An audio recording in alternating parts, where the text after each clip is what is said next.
Let's start lecture 8 under the lecture series cathodic protection methods, and today's topic will be the continuation of what we discussed in the last lecture, that is guidelines for better design.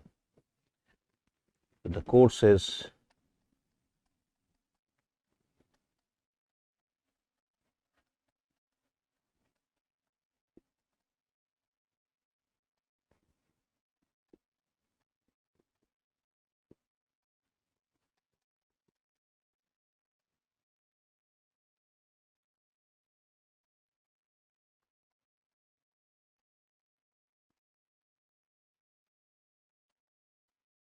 and this better design towards having a better protection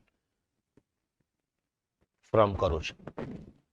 Now, two things we talked about. One is tank design,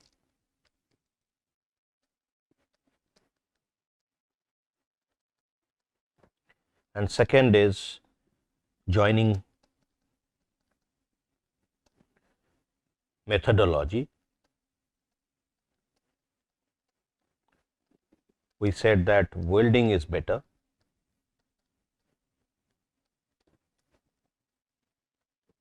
over rivet.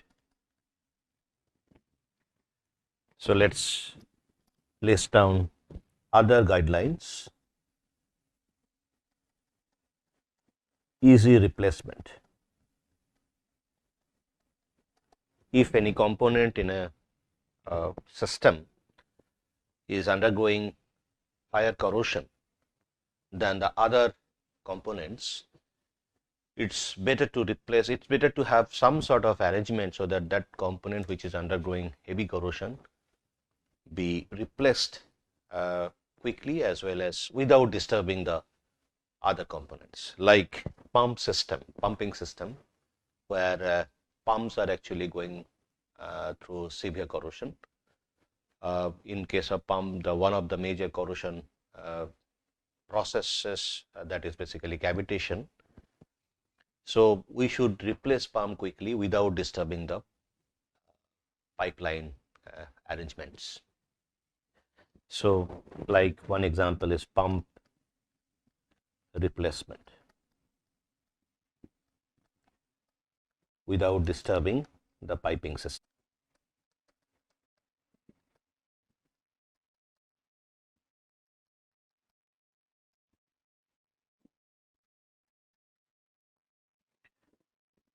Similarly, if we see that there would be a possibility that bolts are actually going through a lot of corrosion process, that means the fasteners. So, we must replace those fasteners quickly, okay, because those are the small components, it's very easy to replace. Then we have avoidance of stresses.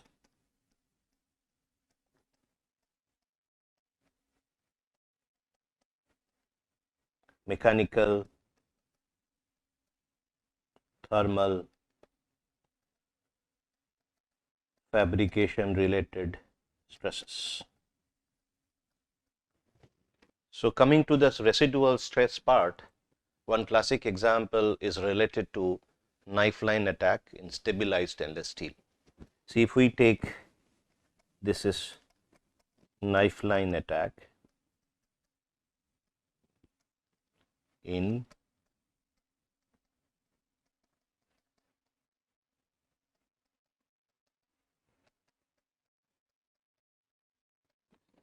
so now this particular aspect has been already discussed in our previous lectures, but still in short we can discuss this. See, if we have a tank made of this stabilized stainless steel where we have titanium or niobium, which are greater carbide formers because they have higher affinity towards carbon rather chromium. So, they will form carbide taking carbon from the solution, and chromium will be left out because there will be no carbon to form while it is cooled slowly around the temperature of 450 to 650 degrees Celsius.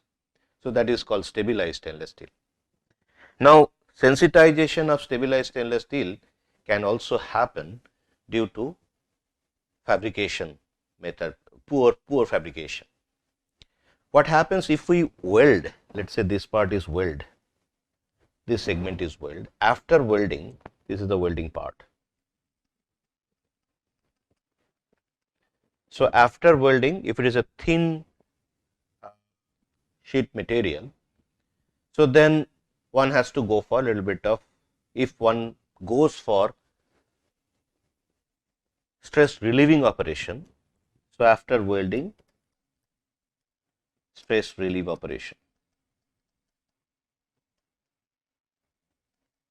And if that operation happens around 450 to 650 degrees Celsius, then again what happens after welding around this zone, narrow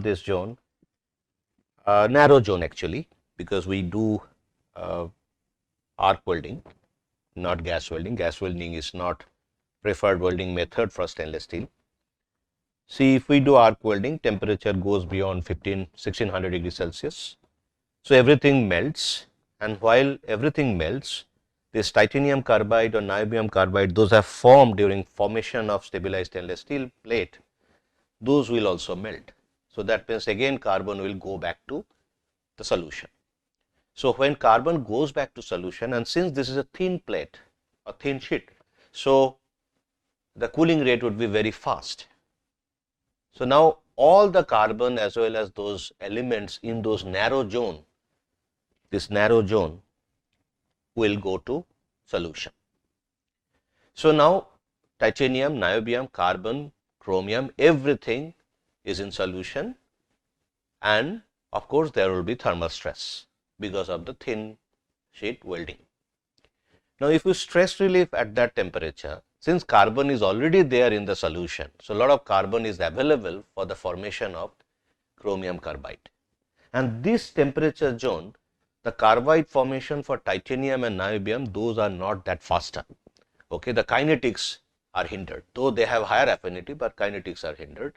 So then the chromium carbide can form again, and of course the chromium carbide, when it forms, this is the grain boundary, they will again form along the grain boundary. Those chromium carbide will form,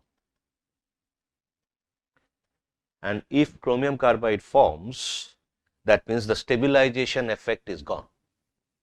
And once chromium carbide forms, definitely there would be a narrow zone of depleted chromium, and again that narrow zone will be susceptible to intergranular attack. So then again intergranular attack would form, and then there could be a possibility of a sharp crack near that particular weld job. That sharp crack would happen, and that sharp crack is nothing but the knife line attack. We call it knife line attack. So the way to resolve this part is, one way is we take it to around close to 1100 or 1200 degrees Celsius. So then what happens?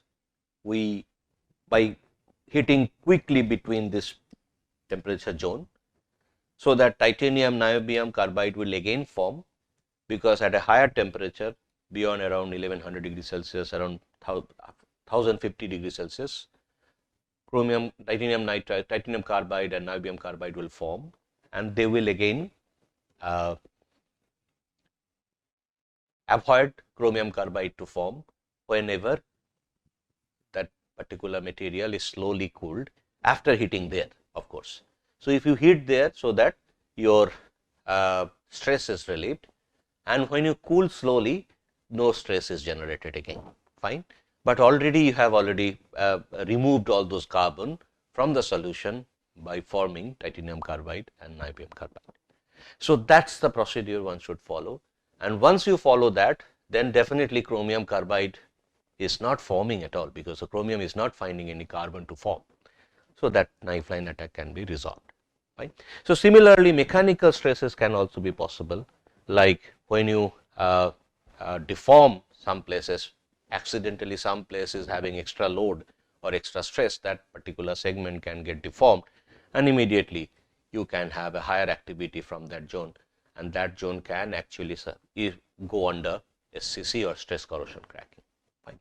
So, this is the avoidance. It is better to avoid mechanical, thermal or fabrication stresses. At the same time, we should be careful for further processing to remove those stresses, like what we have seen in case of knife line attack in stabilized stainless steel. Now, fifth point,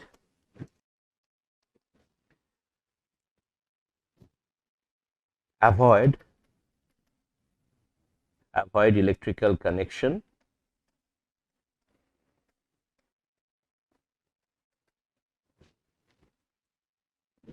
between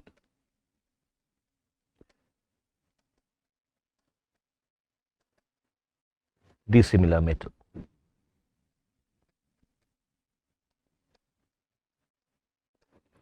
Now, we have been telling this, we will show some examples, and more examples will come in subsequent lectures.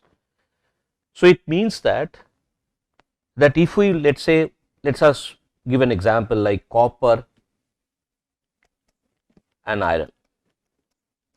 So, the copper in NaCl or seawater, copper sits much higher in the galvanic series compared to iron. So, copper would act as a noble component and iron will act as an active component.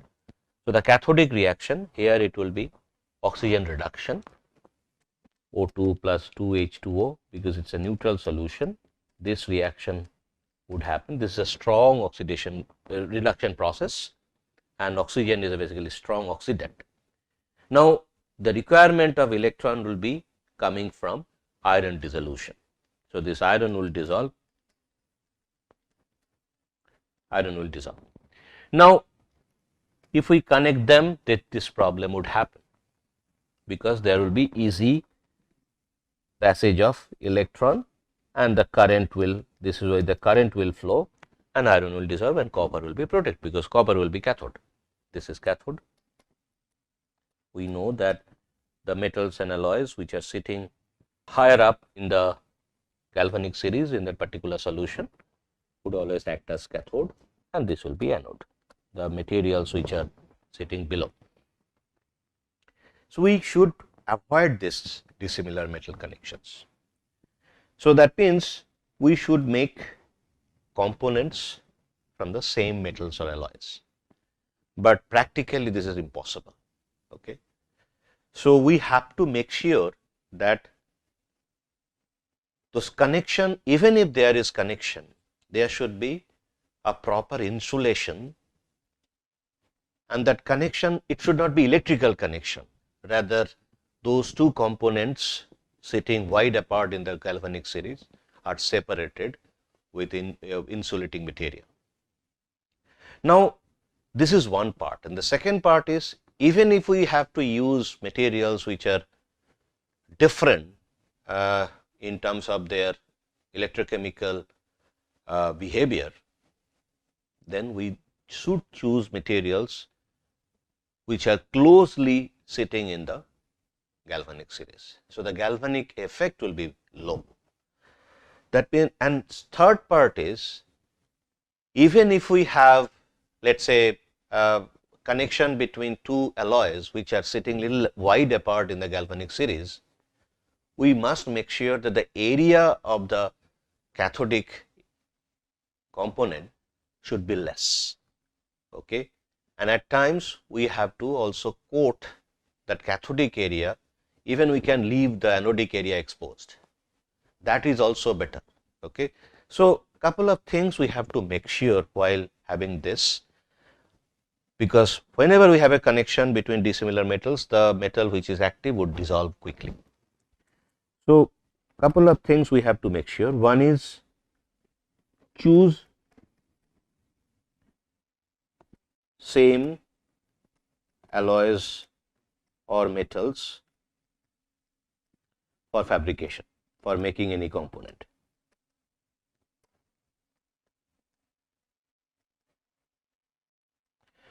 And practically this is impossible in most of the cases, practical impossibility. We can write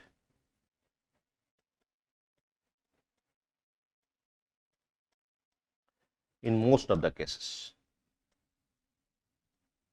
we have to have dissimilar metals. Now, if that is the situation, then we should choose or select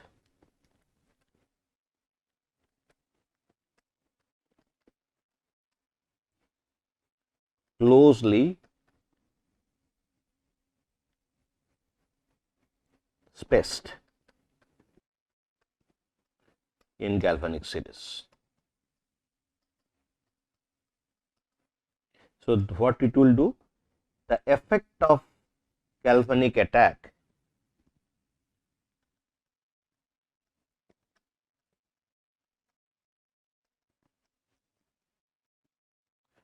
of active component will be very less.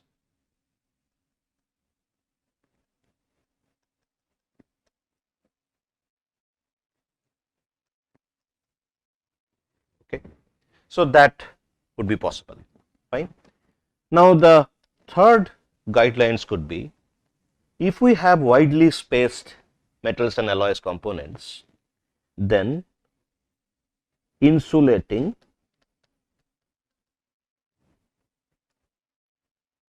components, of course metals and alloys, widely spaced in galvanic series.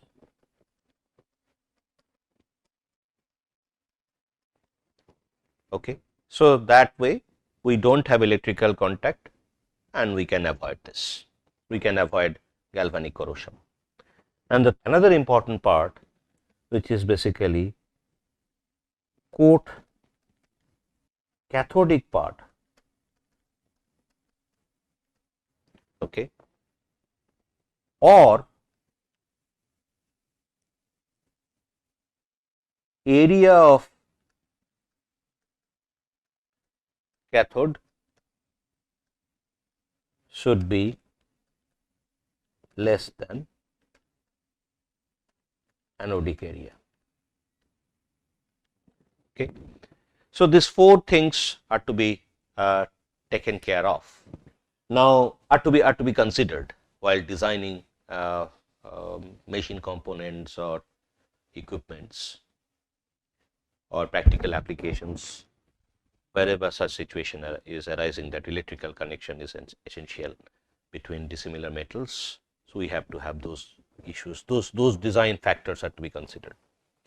Now, on everything we will show some examples later on, because this particular aspect is very common and we have to have a greater discussion on this. At least one example we can show, that the last part what we talked about, the last part, if we see,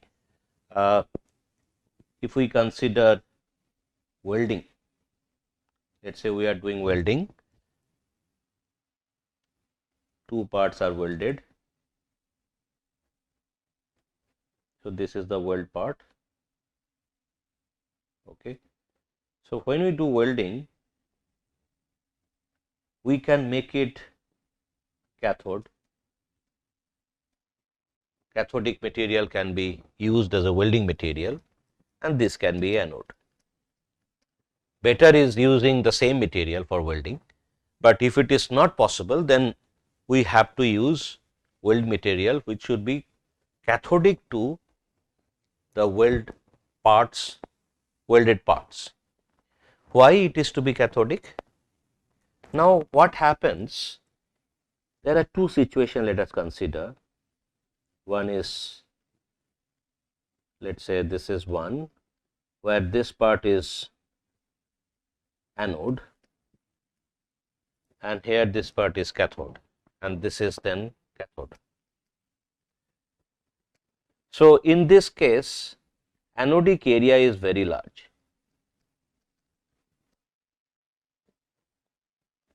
much greater than cathodic area. because the weld material is cathodic to anode parts which are to be welded, and it is a small zone where weld material is used. So, the galvanic effect would be very low in this particular situation. The anode definitely would have corrosion. So, around that particular portion, the close to that zone, there would be possibility of galvanic effect, galvanic corrosion of that anode, but that influence will be much less. And in order to understand that, please go back to the previous lectures, on those previous lecture series, please go back there. But in this case, cathodic area is much larger than the anodic area, because there is a small portion where anodic weld material is kept. Okay. So, then the dissolution of this anode would be much higher.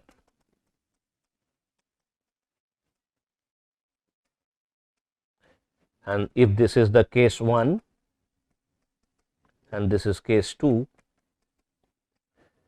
so case 2 would be much higher than the dissolution in case 1. Dissolution of anode would be much higher than the in the case 2 rather than the case 1, because case 1 we are having favorable area ratio for better corrosion protection. Okay. We will have lot more discussion, lot more pictures over this on this particular topic, we will discuss later. The 6th point is to avoid sharp bends in a piping system.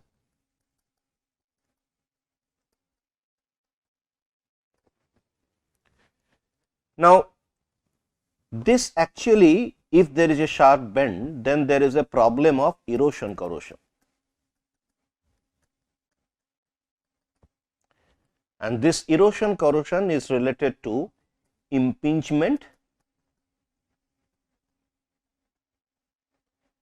plus stress plus wear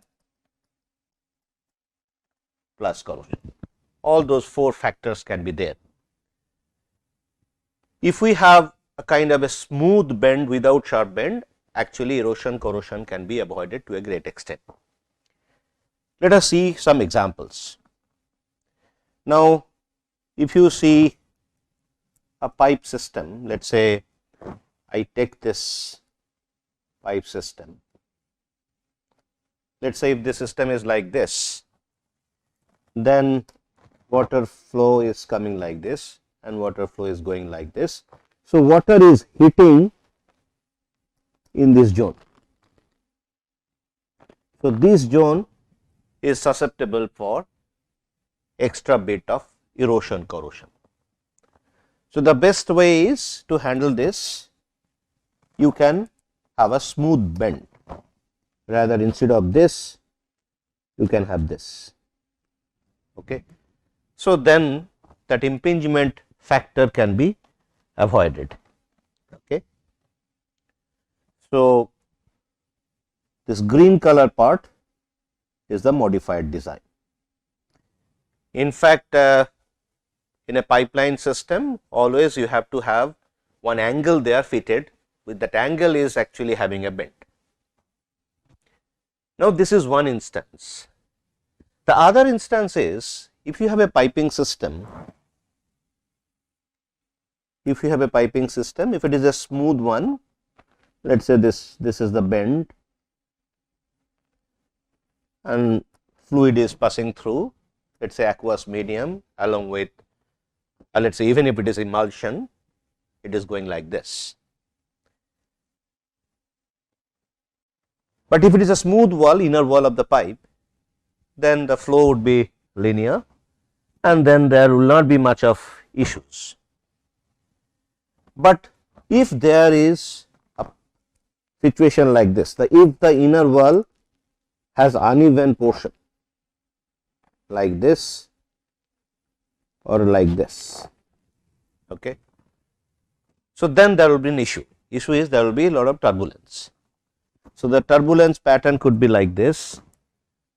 So, the fluid is flowing and then there will be a whirl, and this particular portion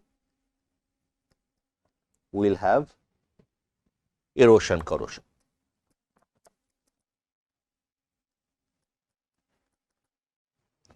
And similarly here, fluid flow is like this. Fluid flow can have a whirling action here. So, again this particular part will be subjected to erosion corrosion. So, this is another instance. Instead of here, it is not about sharp bends, rather having protrusion or dent.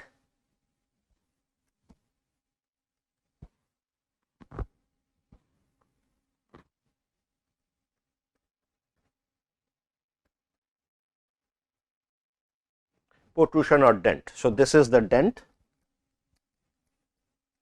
and this is protrusion. Okay. So, that is also not good from the point of erosion corrosion.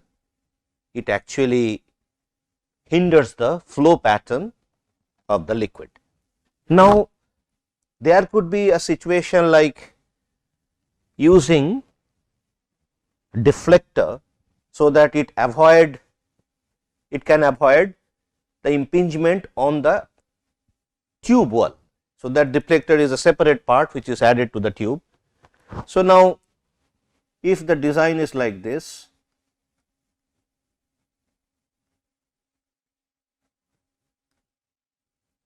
water is coming like this.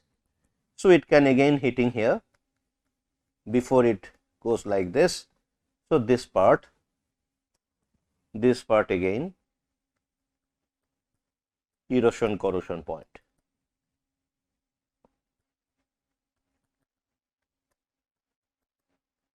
Fine. So, now again that can have a modification. The modification could be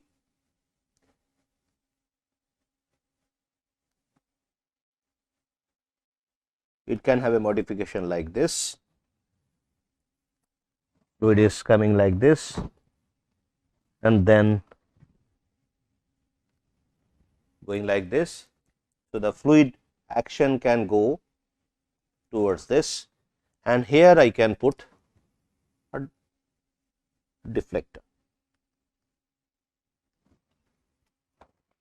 So, this is my pipe wall and this is my deflector, and deflector is little harder so that it can resist or withstand the impinging effect. So, now we have to have smooth bend or a kind of radius there in the bend, no sharp bend, no protrusion, no dent, as well as provision of having deflector or buffle plate. So, deflector or buffle plate.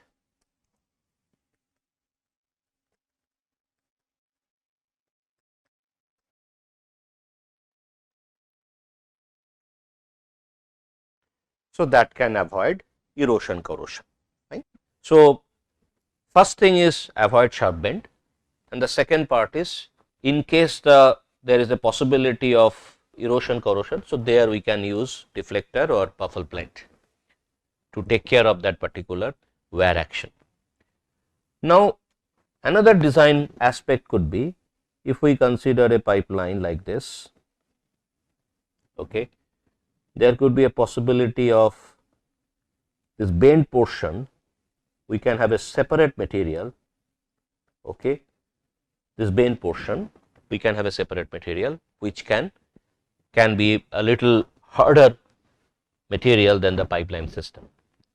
And also, instead of making it sharp, so one design could have been like this. Okay. So, this is not a good design, this is not a good design. So, rather we put a bent portion there, so that water hitting on the corner portion is less. Okay, so the water flow would be controlled, and then it will not have much of impinging effect on the opposite wall. Now, the seventh point, okay, fine. So, let us continue this discussion. There could be possibility that a pipeline system, let us say this is my pipeline system, instead of this inner wall of the pipeline system is also critical. Let us say instead of having a smooth line, if there is a dent, let us say there could be a possibility of dent. Okay. So, instead of that, the pipeline design could be like this, or there could be possibility of little hump. So, now this particular position as well as this particular position, there could be possibility of lot of turbulence.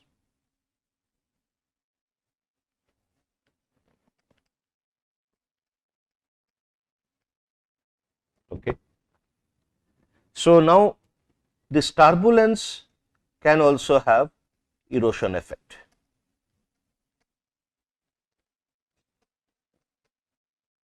Okay. So, we have to avoid this kind of hump or dent. The inner pipe surface should be as smooth as possible, then we can avoid turbulence. So, this turbulence avoidance can also be possible if we have a smoother inner pipeline surface. So, we have few more guidelines. So, we will talk about those guidelines in our next lecture. So, till then, thank you.